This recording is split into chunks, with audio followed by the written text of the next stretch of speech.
Buenas noches, profesora. Espero esté teniendo una excelente noche. A continuación, le voy a presentar mis exposiciones por tema que estoy en remedial y tengo que presentar esta evaluación. Vamos a empezar con el tema 3.1 y evaluación y retroalimentación del desempeño. ¿Qué es la evaluación del desempeño? Empecemos con saber que nos dice que es la apreciación de una sistemática de cómo se desempeña una persona en su puesto, sabiendo que toda evaluación es un proceso para estimular o juzgar el valor, excelencia y cualidades de una persona. ¿Qué se necesita para evaluar? El desempeño de las personas. Para evaluar a los individuos que trabajan en una organización, se aplican varios procedimientos y estos son conocidos por distintos nombres, como por ejemplo la evaluación del desempeño, evaluación de méritos, evaluación de los empleados, informes de avance, evaluación de la eficiencia en las funciones, etc. Eso nos lo dice el autor Chavenato. Ya conocemos qué es la evaluación del desempeño y qué necesitamos para evaluar. Nos hace falta conocer por qué es importante evaluar el desempeño. Bien, toda persona necesita recibir una alimentación para saber cómo está su desempeño, cómo ejerce su trabajo y para saber si las correcciones correspondientes, si esta realimentación le va a hacer un bien para que él pueda ejecutar mejor su desempeño laboral. Continuamos con el siguiente tema, que es el tema 3.1.1, métodos de evaluación del desempeño basado en la evaluación 360 grados. ¿Qué es la evaluación 360 grados? Primero hay que saber que la evaluación de 360 grados se trata de una evaluación en forma circular, realizada por todos los elementos que tienen algún tipo de interacción con el evaluado. Participan en ella el superior de los superior, los colegas, compañeros de trabajo, los subordinados, los clientes internos y los externos, los proveedores y todas las personas que giran en entorno al evaluado, con un alcance de 360 grados. De ahí es el nombre de este método. ¿Por qué es importante la evaluación 300 grados? El autor Chavenato nos dice que es la forma más completa para evaluar, ya que toda la información proviene de todos lados. Como se acaba de mencionar, son muchas personas las que van a evaluar al que queremos evaluar y ellos van a dar su punto de vista. Toda la información van a llegar de diferentes lados. A continuación se muestra un ejemplo de dicha evaluación y como se puede observar, todas las personas se encuentran alrededor son las que van a evaluar a la persona que está en el centro. Como vemos, el gerente, otros gerentes, compañeros del mismo nivel, subordinado, subordinado, subordinado, compañeros del mismo nivel, ejecutivos. Todas estas personas van a evaluar a la persona que está en el centro. Pero como todo tiene sus contras y sus pros, a continuación les presentamos los pros y los contras de la evaluación 360 grados. El sistema es más comprensivo y la evaluación proviene de múltiples perspectivas. Ese es un pro muy importante. La información es de mejor calidad, también es un pro, ya que como es una información más sincera porque viene más de de las personas que van a evaluar y que conocen mejor al evaluado. Otro pro es las complementa las iniciativas de calidad total y hace hincapié en los clientes internos y externos en el espíritu del equipo. Aquí es donde también no solamente van a ser, como ya mencioné, no solamente van a ser los personas que trabajan, también pueden participar los clientes. Como otro pro es que como la realimentación proviene de varios evaluadores, puede contener percepciones y perjuicios. La reglamentación proporciona por el entorno permite el desarrollo del personal del evaluado. Es muy importante porque como nosotros mismos sabemos, no es lo mismo como nosotros pensamos de nosotros mismos a como las otras personas nos ven a nosotros. Los contras, el sistema es administrativamente complejo porque combina todas las evaluaciones. Es complejo porque aquí se puede hacer mucha información y tal vez la interpretación no puede ser exacta o no se puede dar una buena interpretación. La reglamentación puede intimidar al evaluado y provocar un resentimiento. Como sabemos, es muy común de nosotros que nosotros no vemos nuestros errores, pero tampoco nos gusta que nos los digan. Entonces ahí puede haber un conflicto entre el evaluado y los que lo están evaluando. Puede implicar evaluaciones encontradas en razón a los distintos puntos de vista. El sistema para funcionar bien requiere que los evaluadores estén entrenados. Es muy importante saber que las personas que van a evaluar tienen que tener un conocimiento, tienen que saber por qué van a evaluar y, y tienen que estar en cierto punto, tener, no llegar al resentimiento como el punto anterior nos lo está diciendo, porque es muy importante que todo se maneje en buenos términos. Las personas pueden conspirar para dar una evaluación inválida a otras. Volvemos al mismo punto. Tal vez la relación del trabajo, ahí puede haber ahí que como sabemos que no, son personas que van a evaluar y son personas, seres humanos, pues tienen eso a que la envidia y todos esos factores pueden afectar esta evaluación.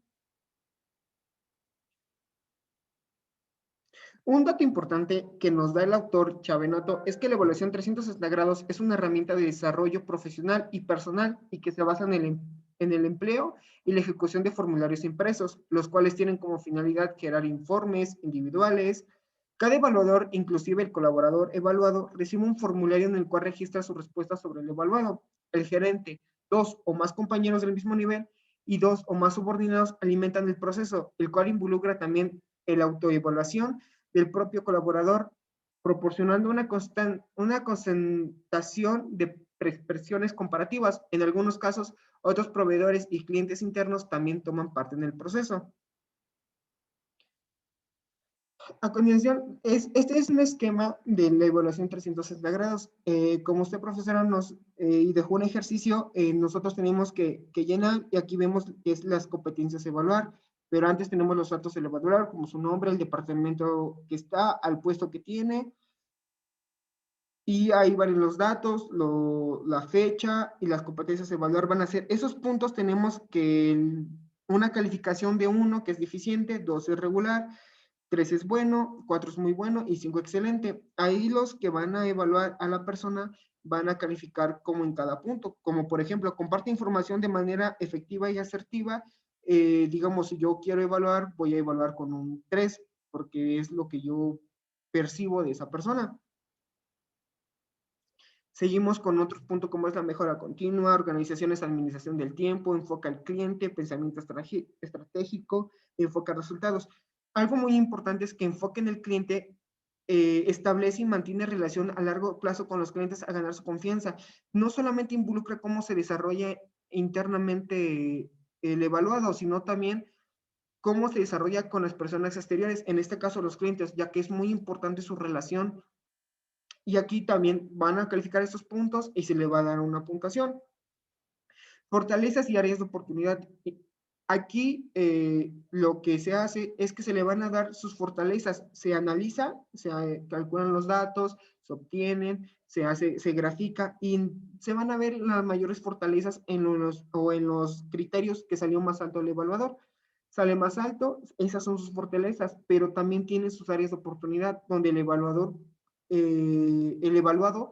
tiene que ejercer más responsabilidad o tiene que trabajar más para poder que esas áreas de oportunidad se conviertan en sus fortalezas. Y claro, como todo, se le tiene que hacer sugerencias para mejorar su desempeño profesional y personal, ya que recordemos que esta evaluación no solamente va a ser para su desempeño laboral, sino también le puede ayudar para su desempeño personal y para que él vaya mejorando internamente en su persona. Evaluación por puntos. Este modelo fue desarrollado por Western Electric de Estados Unidos. Una de las principales ventajas que el modelo ofrece es que la evaluación se vuelve más objetiva, ya que el puesto del trabajo que se divide en partes son factores los cuales se compra con una escala, por con el siguiente da mejores resultados. Al evaluar con el modelo de puntos se realiza un ordenamiento de los puestos de una organización asignando cierto número de unidades de valor llamados puntos que se obtienen de cada uno de los factores que conforman los puestos. En la actualidad, en esta evaluación por puntos hay datos muy importantes que caben resaltar, como es en la actualidad el modelo de puntos que más se utiliza es este de Western Electric, ya que, como bien se menciona, se hace una calificación por puntos, puede ser más efectiva y se puede analizar mejor.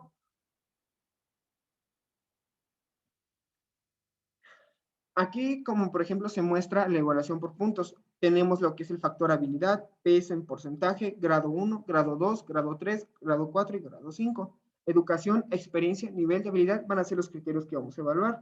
Vemos que en PS en porcentaje, educación tiene un 14%, en grado tiene 14, en grado 2 tiene 28, en grado 3 tiene 42.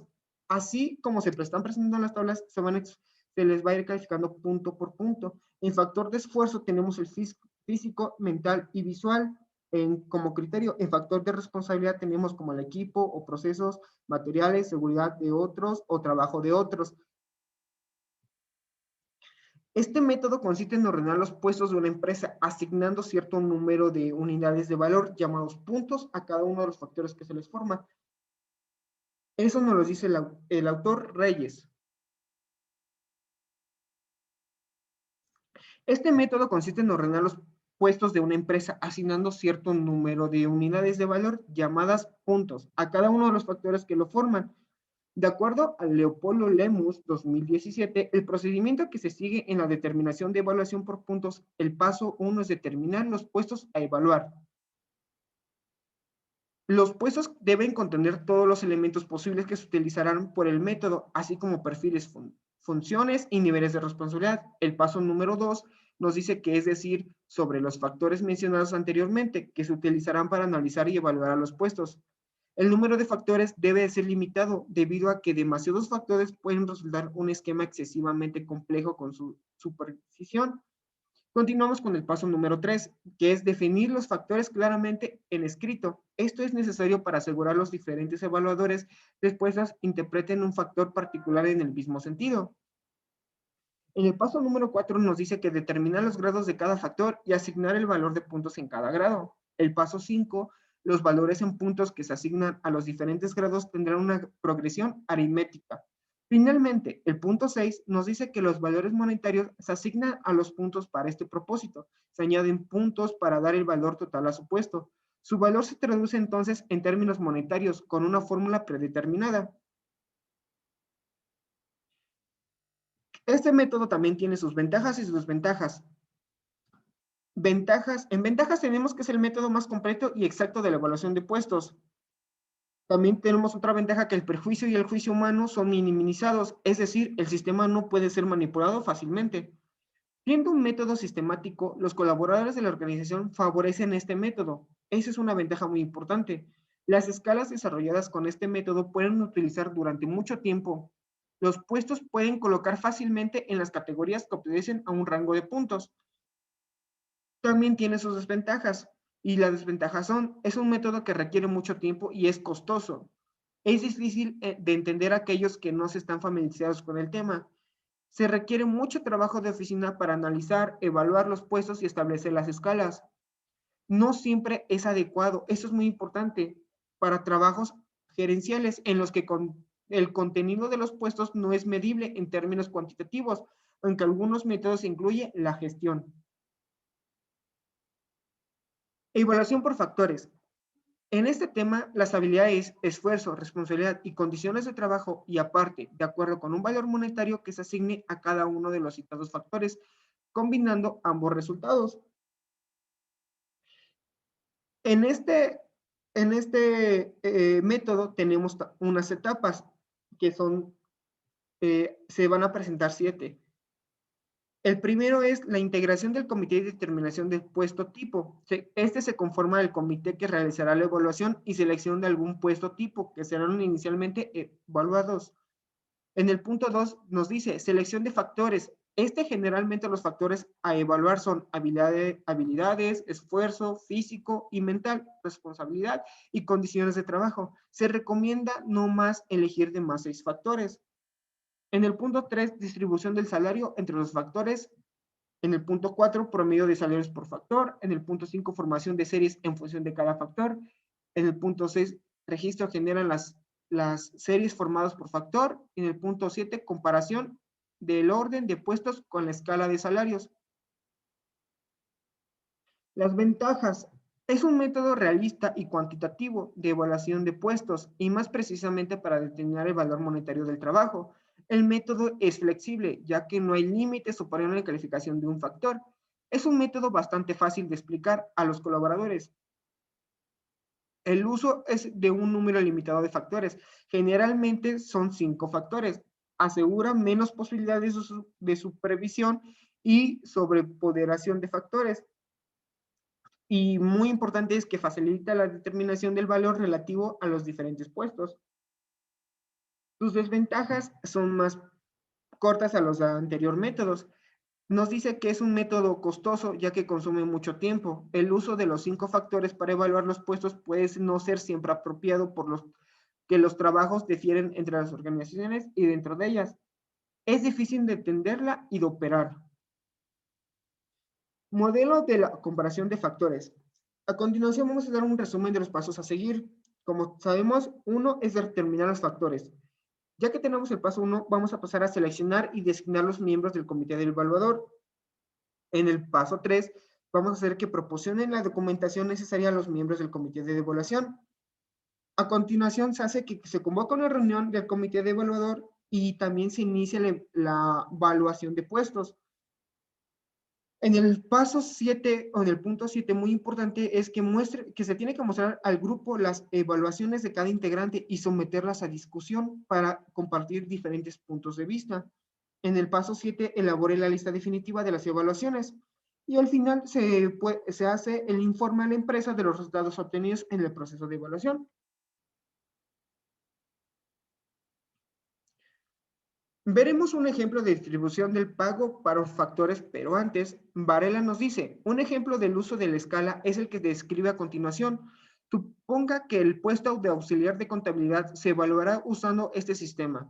Al comparar las especificaciones que cubren los requisitos de habilidad para el auxiliar de contabilidad con los otros puestos de la tabla, se decidió que la habilidad requerida por los trabajos se encuentra entre el operador de la máquina de estirado y la supervisión de limpieza.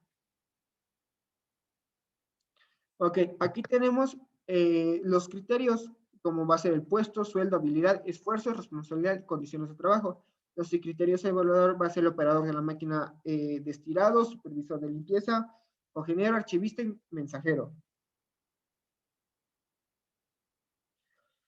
El puesto, por lo tanto, quedó evaluado en el 8.40 pesos respecto al factor habilidad. El mismo procedimiento se siguió para evaluar a los factores restantes. En la medida en que más puestos se adicionan a las escalas, se vuelven más útiles, por lo que permite hacer comparaciones más sencillas y evaluaciones más rápidas. El sueldo correspondiente al puesto evaluado se determina sumando los valores monetarios de cada factor. Así, el sueldo evaluado del auxiliar de contabilidad sería de 21 pesos diarios. Aquí está, en esta tabla se muestra el ejemplo de la evaluación de puesto a partir del modelo de comparación de factores. Vemos que el factor y tenemos el sueldo. En habilidad tiene 8.40, en esfuerzo tiene 6, en responsabilidad tiene 5.80, en condiciones de trabajo tiene 0.80 y eso nos da un total de 21.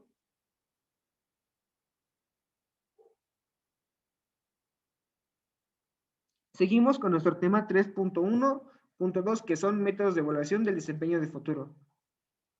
Empezaremos con la administración. Algunas organizaciones adoptan un sistema de administración del desempeño con la participación activa del colaborador y de su gerente. Este sistema tiene como una intensa relación y una visión proactiva. Es una actualización de la vieja administración por objetivos, que es la APO. Esta actualización no tiene los traumas que provocan la antigua arbitrariedad, autocracia y estado continuo de tensión y calificación de los involucrados que caracterizaron su implantación en la mayoría de nuestras organizaciones. Eso nos lo dice el autor Chavenato. Ahora, la evaluación participativa por objetivos es democrática, participativa, incluyente y motivadora. Dentro de esta nueva evaluación que resurge, la evaluación del desempeño sigue 6 etapas. La etapa número 1 es el formulario de los objetivos. Consensurados es el primer paso. Un objetivo es una declaración del resultado que se desea alcanzar dentro de un determinado periodo. Los objetivos se formulan en conjunto a través de la negociación del colaborador y su gerente para llegar a un consenso. Los objetivos se consensan y no son impuestos desde la cima hacia la base. Sin embargo, debe ser un incentivo fuerte y convincente para dinamizar el desempeño hacia los fines pretendidos. El desempeño se debe enfocar en alcanzar esos objetivos y su evaluación dependerá directamente de ello. Sin embargo, debe de ser un incentivo fuerte y conveniente para minimizar el desempeño hacia los fines pretendidos. El desempeño se debe enfocar en alcanzar esos objetivos y su evaluación dependerá difícilmente de ello. En el paso número 2, nos dice que el compromiso del personal para alcanzar los objetivos es muy importante, que se formularon en conjunto y es impredecible que el evaluado de su plena aceptación de los objetivos, así como su compromiso personal para alcanzarlos. Esa es la condición que en el sistema en algunos casos se celebra en especie de contrato formal o psicológico que representa el acuerdo establecido. Esta es la condición que si en el sistema en algunos casos es muy especial. Como paso 3 tenemos la aceptación del gerente respecto a la asignación de los recursos y los medios necesarios para alcanzar los objetivos. A partir de los objetivos censuados y una vez establecido del compromiso personal, se definen los recursos y los medios para poder alcanzar específicamente este punto muy importante. Sin recursos ni medios, los objetivos son simples promesas. Esos recursos y medios pueden ser materiales, equipos, máquinas, etcétera. Pueden ser humanos, equipos de trabajo, etcétera. Y pueden ser inversiones personales en entretenimiento y desarrollo del evaluado, orientación, asesoría, etcétera. Los recursos son una forma de costo para alcanzar los objetivos acariciados. En el paso 4 nos dice que el desempeño del comportamiento del evaluado que presenta la posibilidad de alcanzar los objetivos formulados, aquí reside al respecto el principal del sistema. El desempeño constituye en la estrategia personal que escoge el individuo para alcanzar los objetivos. Esto significa que cada persona debe escoger con total libertad y autonomía sus propios medios para alcanzar los objetivos. El gerente puede brindar consejos, sí, y orientación también, en lugar de mandar y controlar y ser impositivo. 5. Nos dice que el monitoreo constante de los resultados y su comparación con los objetivos significa comprobar el costo-beneficio que involucra el proceso. La medición constante de la consecución de los objetivos debe tener una base cuantitativa, digna de fe y confianza y al mismo tiempo que proporciona una idea objetiva, claro, de cómo marchan las cosas y del esfuerzo del evaluado. Siempre que sea posible, el propio evaluador se debe evaluar, es decir, debe saber monitorear los resultados y compararlos con los objetivos trazados. El gerente debe de ayudar en este sentido. En el paso 6 tenemos la realimentación intensiva y la evaluación continua conjunta con mucha información de regreso y sobre todo apoyo de la comunicación para reducir las disonancias e incrementar las consistencias. Este es uno de los aspectos más importantes del sistema. El evaluado debe tener una clara percepción y noción de cómo funciona para evaluar el esfuerzo, resultado, que alcanza y sacar sus propias conclusiones. El gerente debe ayudarle en este sentido. También es muy importante que el gerente siempre esté al pendiente y brinde ese apoyo sobre los evaluados. En las competencias, nos dice el autor Mondi que las competencias incluyen en un amplio rango de conocimientos, habilidades, rasgos de personal y formas de comportamiento que pueden ser naturales y técnicas, los cuales están relacionados con las habilidades interpersonales o que se orientan hacia los negocios. Las investigaciones realizadas por la Escuela de Negocios de la Universidad de Michigan y patrocinadas por la Real Sociedad, la Administración de Recursos Humanos CHRM, como es su abreviación, y la Global Consulting Alliance determinaron que el éxito en el área de recursos humanos depende de las competencias y las habilidades específicas en las siguientes 5 áreas clave. Estas 5 áreas clave empiezan con la contribución estratégica, que es la capacidad para conectar a las empresas con sus mercados y para alinear rápidamente los comportamientos de los empleados con las necesidades organizacionales. Conocimiento del negocio. El conocimiento del negocio es la capacidad para conocer cómo se manejan los negocios y convertir esto en una acción. Credibilidad personal. La credibilidad personal es la capacidad para demostrar un valor susceptible de medición, capacidad para ser parte de un equipo ejecutivo. Suministro de recursos humanos, capacidad para brindar servicio eficaz a los clientes en las áreas de detonación de personal, administración del desempeño y desarrollo de evaluación. Tecnología de recursos humanos, capacidad para usar la tecnología y los medios basados en Internet para entregar un valor a los clientes. En este esquema vemos la evaluación del desempeño con base a los puestos frente a la evaluación del desempeño con base a las competencias. Vemos que como para empezar a desplazar tenemos la evaluación del desempeño. Se divide en 3. Como a la izquierda tenemos con base en los puestos y a la derecha tenemos en base a las competencias. En base a los puestos tenemos el valor del desempeño en el puesto. Es un objetivo primario que tiene como en común con base de las competencias, que es evaluar las competencias individuales o grupales. El objetivo final es con base en los puestos, que es el trabajo debidamente desempeñados por los ocupantes. Para el objetivo final, con base en las competencias, son debidamente aplicadas por las personas a su trabajo. En eficiencia, tenemos ocupantes adecuados para los puestos que tienen en base a los puestos. Y para las competencias, tenemos competencias adecuadas para el negocio de la organización. En eficacia, tenemos fuerza de trabajo que se ciñe al conjunto de puestos de la organización. Eso es con base a los puestos. Y con base en las competencias, resultado de las competencias aplicadas al negocio de la organización. Un indicador para en base de los puestos es que los puestos ocupados y bien desempeñados en una organización. Y un indicador para las competencias es que personas que cuentan con competencias esenciales para el éxito del negocio de la organización. Rendimiento sobre la inversión.